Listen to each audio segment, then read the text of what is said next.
보험지식 저장소의 최민수입니다. 자, 우선 오늘 영상의 주제를 말씀드리기 전에 앞서서 가볍게 감사 인사를 드리도록 하겠습니다.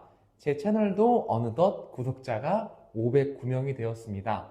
제 영상이 부족하지 않다 생각해 주시고 구독을 눌러주신 여러분 덕분이라 생각을 하고요. 저는 앞으로도 여러분들을 위해서 조금이라도 더 도움이 될 수 있는 그런 영상을 제작하기 위해서 열심히 노력하도록 하겠습니다. 자, 그럼 본론으로 돌아와서 오늘 영상의 주제는 향후 치료비 책정 기준 어떻게 하는 것일까요? 라는 주제인데요. 제가 이 주제를 생각한 이유는요. 얼마 전에 저에게 본인이 합의금을 열심히 계산하셔서 상담을 요청하신 분이 계세요. 상담 내용인즉슨 제가 계산한 내용이 맞느냐 이걸 여쭤보시는 거죠. 결론적으로 말씀드리면 상당히 많이 틀리셨는데요. 그럼에도 불구하고 열심히 공부하신 흔적은 남아 있더라고요. 그래서 제가 오늘은 그 부분에 대해서 설명을 드리고자 합니다. 자, 이 영상을 여러분들이 보고 계시다면 여러분들은 교통사고 피해자 분이실 거고요. 이미 대인보상 직원에게 합의 제안을 받으셨거나 혹은 여러분들이 합의 제안을 하고 싶은 그런 상황이실 거예요.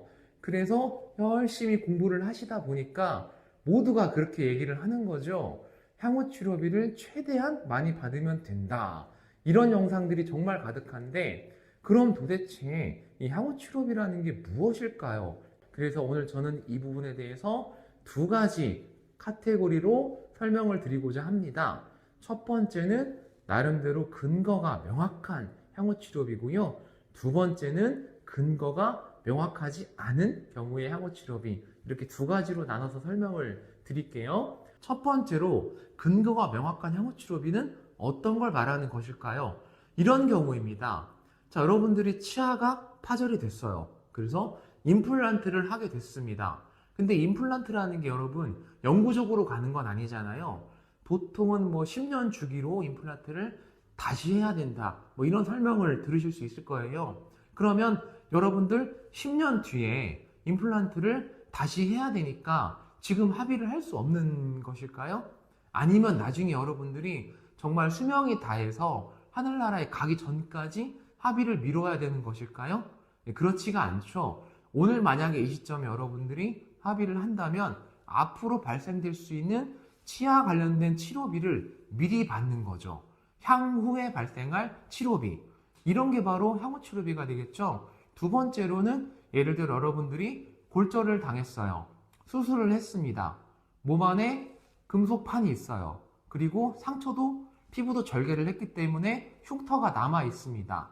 그러면 여러분들은 이 금속판을 제거를 하고 흉터가 완전히 사라진 다음에야만 합의를 볼 수 있을까요? 물론 그렇게 해도 되시겠지만 여러 가지 사정으로 한번 수술을 하고 나서 다시 수술을 하는 거는 어려울 수가 있어요. 왜 그러냐면 여러분들이 다시 수술을 한다는 것은 한동안 활동을 할 수 없다는 뜻이 되고, 그러면 경제적인 활동에 좀 지장이 있다든지 이런 경우에 계신 분들은 제거 수술을 하지 않으신 상태에서 합의를 진행하는 경우가 꽤 많습니다. 그러면 이때 향후 치료비는 무엇이 될까요? 이 금속판을 제거를 하고 제거를 한 후에 흉터를 치료하는 그 치료비가 향후 치료비가 되겠죠. 이런 치료비들은 병원에서 향후 치료비 추정서를 발급을 받아서 보험회사에 제출을 하면 비교적 명확한 향후 치료비 근거가 되겠죠. 자, 그런데 문제는 두 번째의 경우입니다. 근거가 명확하지 않은 향후 치료비. 이게 대부분 2, 3주 진단을 받으신 분들이 해당이 되는 내용이겠죠. 그러면 2, 3주 진단 받으신 분들은 어떤 서류를 발급받을 수 있죠? 진단서밖에 사실 없어요. 진단서. 여러분들이 아까 골절 환자처럼 핀 제거비나 흉터 치료비가 있는 것도 아니고 치아를 다친 분들처럼 치과 치료비 관련된 추정서가 있는 것도 아니잖아요. 담당자들은 이 진단서를 가지고 어떻게 향후 치료비를 책정을 할까요? 이 진단서 내용을 보시면 이런 게 있습니다. 상기 환자는 4월 1일 날 교통사고로 진단일로부터 향후 2주간 치료를 요한다. 이런 내용이 써 있을 거예요. 그럼 4월 9일부터 2주간은 언제까지죠? 4월 23일까지가 되겠죠. 그런데 여러분은 오늘 합의를 보실 거란 말이에요.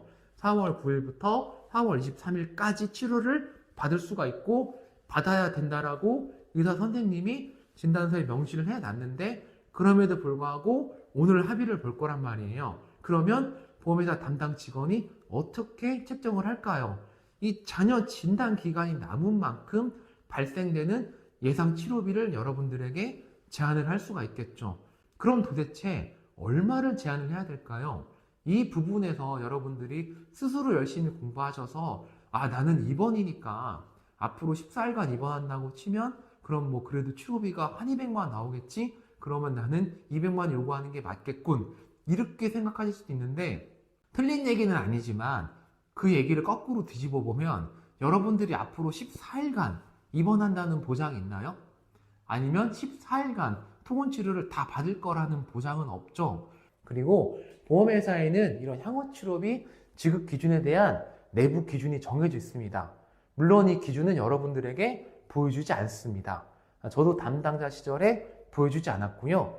왜냐하면 회사 내부 문서이기도 하고요. 이걸 보여주면 더 이상 여러분들에게 보여드릴 카드가 없어요. 그러다 보니까 가장 중요한 펜은 보여주지 않는 것이 너무나 맞겠죠. 자, 아무튼 오늘은 이렇게 향후치료비에 대해서 제가 설명을 열심히 드려봤는데요. 아마 영상을 보셨어도 내용이 조금 어려우실 거고 여러분들 개개인이 처한 어떤 현실을 다 반영하지는 못할 겁니다. 뭐 그럴 때는 추가적으로 궁금한 사항이 있으시면 언제든 문의를 남겨주시면 제가 답변을 최대한 드릴 거고요.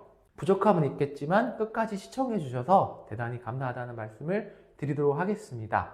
자, 오늘 영상은 여기까지입니다. 다음번에는 조금 더 유익하고 좋은 영상으로 찾아뵙도록 하겠습니다. 시청해 주셔서 대단히 감사합니다.